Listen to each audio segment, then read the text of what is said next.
कहानी की शुरुआत हजारों साल पहले होती है, जब मिस्र के पिरामिड भी नहीं बने थे।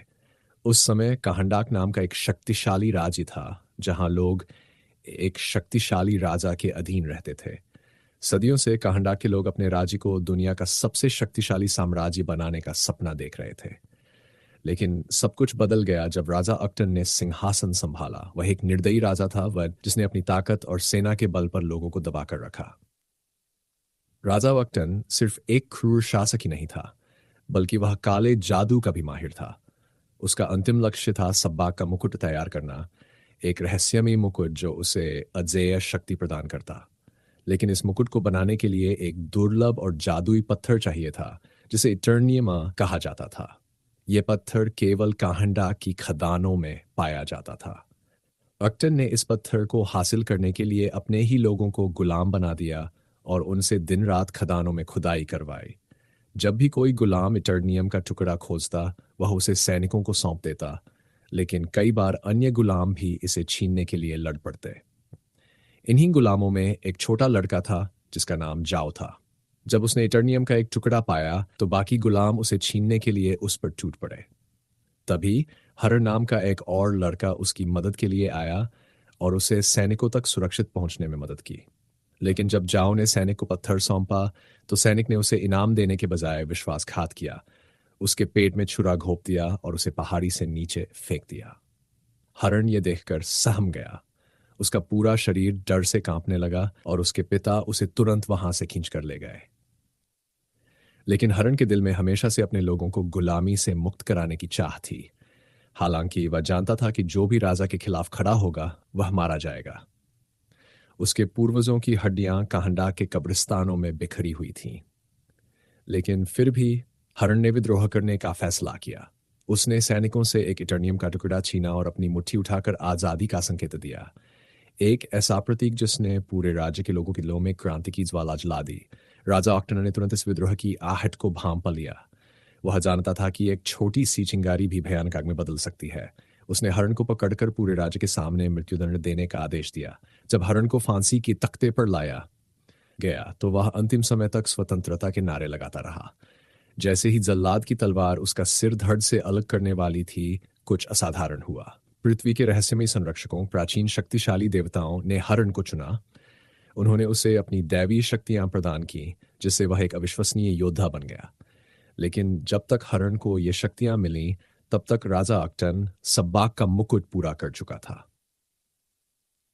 अब हरण, जो अब एक देवता जैसा योद्धा बन चुका था, अक्टन के महल में जा पहुंचा उसे चुनौती देने के लिए।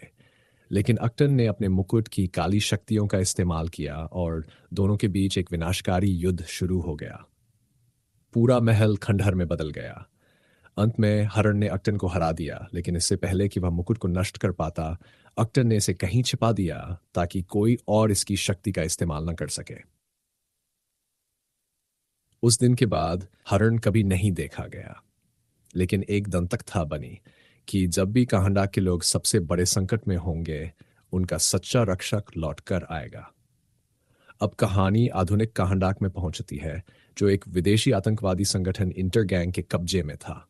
लोग गुलामी में जी रहे थे और बिना अनुमति के अपने शहर से बाहर नहीं जा सकते थे। हर जगह सैनी चौकियां थीं, जहां पहचान पत्र दिखाना अनिवार्य था। एक दिन फौरन साल का आमोन अपनी स्केटबोर्ड पर बिना किसी को बताए सीमा पार करने की कोशिश कर रहा था। लेकिन एक गार्ड ने उसे देख लिया और पकड़ लिया।